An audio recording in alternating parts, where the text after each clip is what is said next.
자, 오늘 다룰 주제는 정말 흥미진진한데요. AI가 이제 단순한 도구가 아니라는 겁니다. 스스로 생각하고 또 행동까지 하는 말 그대로 AI 인력으로 진화하고 있거든요. 바로 자율 AI 에이전트 이야기입니다. 한번 상상해 보세요. AI가 그냥 시키는 일만 하는 게 아니라 스스로 계획을 세우고 움직이기 시작한다면요? 이게 바로 자율 AI 에이전트의 핵심적인 아이디어거든요. 이 기술이 우리가 알던 자동화나 협업의 판을 어떻게 완전히 뒤바꾸고 있는지 지금부터 한번 제대로 파헤쳐 보겠습니다. 이게 얼마나 큰 변화인지 제대로 감을 잡으려면요. 우선 이 두 단어의 차이부터 확실히 해야 합니다. 바로 기존의 자동화와 새로운 개념인 자율성의 차이 말이죠. 왼쪽에 있는 기존 자동화는요, 뭐랄까, 정해진 각본대로만 움직이는 로봇 같은 거였죠. 그냥 시키는 일을 실행만 하는 거예요. 하지만 오른쪽에 있는 자율 AI 에이전트는 차원이 다릅니다. 목표를 딱 주면 그걸 어떻게 이룰지 스스로 생각하고 계획까지 하거든요. 단순히 일을 하는 것에서 문제를 해결하는 것으로 넘어간 거죠.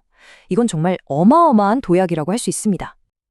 그러니까 핵심은 바로 이 패러다임의 전환에 있는 겁니다. 단순 실행에 머물렀던 자동화 시대는 이제 저물고 있고요. 이제는 LLM, 즉 대규모 언어 모델이라는 아주 강력한 두뇌를 장착하고 스스로 사고하고 계획하는 자율화의 시대가 열리고 있는 거죠. 근데 좀 궁금하지 않으세요? 도대체 AI 에이전트 하나가 어떻게 혼자서 생각하고 행동까지 할 수 있는 걸까요? 그 비밀은요, 몇 가지 핵심 능력하고 끊임없이 돌아가는 어떤 사이클에 숨어 있습니다. 본질적으로 보면요, AI 에이전트는 마치 혼자서 임무를 수행하는 특수요원 같아요. 주변 환경을 싹 훑어보고 어떻게 할지 결정을 내리고 필요한 도구를 딱 꺼내서 행동에 옮기는 거죠. 그리고 진짜 중요한 게 뭐냐면 그 결과를 보고 계속 배우면서 점점 더 똑똑해진다는 거예요. 이 에이전트의 능력은 크게 세 가지 기술이 합쳐져서 나옵니다. 첫째, 복잡한 목표가 있으면 그걸 잘게 쪼개서 계획을 세우고요. 둘째, 과거에 뭘 했는지, 결과가 어땠는지 기억해서 다음엔 더 좋은 결정을 내리죠. 그리고 마지막으로 인터넷 검색이든 데이터 분석이든 외부 도구를 아주 잘 활용해서 계획을 실행으로 옮깁니다. 이 세 가지가 정말 유기적으로 착착 돌아가는 거예요. 그리고 에이전트의 모든 행동은 이 4단계 루프를 계속해서 돕니다. 먼저 상황을 인식하고 이걸 바탕으로 최적의 계획을 세우죠. 그 다음엔 도구를 써서 행동에 옮기고 마지막으로 그 결과를 반성하면서 다음 계획을 더 좋게 만듭니다. 이 학습 사이클이 계속 반복되면서 에이전트가 시간이 갈수록 점점 더 똑똑하고 효율적으로 진화하는 겁니다. 자, 지금까지는 에이전트 한 명이 어떻게 일하는지를 봤어요. 근데 여기서 스케일을 확 키워보면 어떨까요? 각자 다른 분야의 전문가인 에이전트들을 모아서 하나의 팀으로 만들어서 협력하게 한다면요? 와, 그러면 그 잠재력은 정말 상상을 초월하게 됩니다. 이게 바로 멀티 에이전트 시스템, 줄여서 MAS라고 부르는 건데요. 뭐냐면 똑똑한 AI 한 명한테 모든 걸 맡기는 게 아니에요.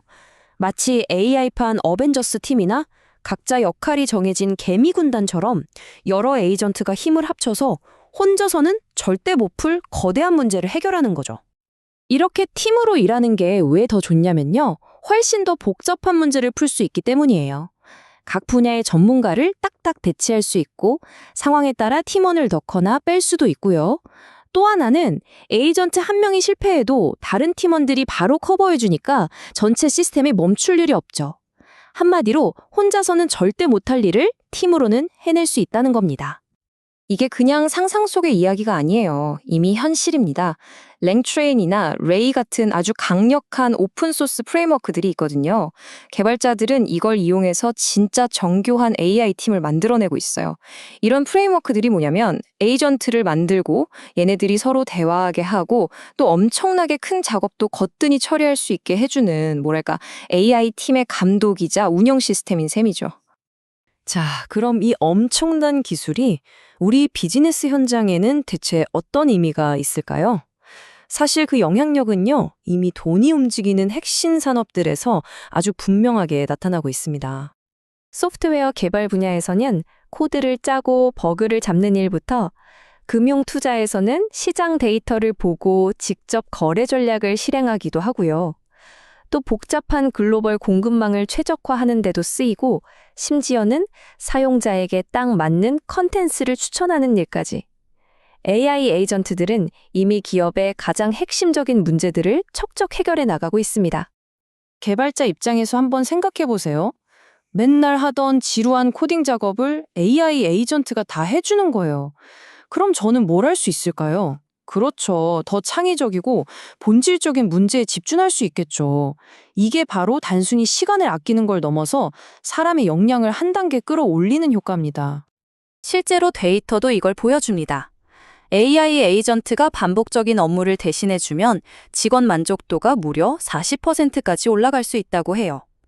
그럼 사람들은 자연스럽게 더 중요하고 더 가치 있는 일에 자신의 시간을 쓸 수 있게 되는 거죠. 자, 그럼 이렇게 강력한 기술을 우리 회사에 도입하려면 어떻게 해야 할까요? 그리고 어떻게 해야 책임감 있게 잘 쓸 수 있을까요? 성공하려면 그냥 막무가내로 덤벼서는 안 되고요. 아주 체계적인 로드맵과 명확한 운영 원칙, 즉 거버넌스가 반드시 필요합니다. 성공적으로 도입하려면 절대 서두르면 안 됩니다. 단계적으로 가야 해요.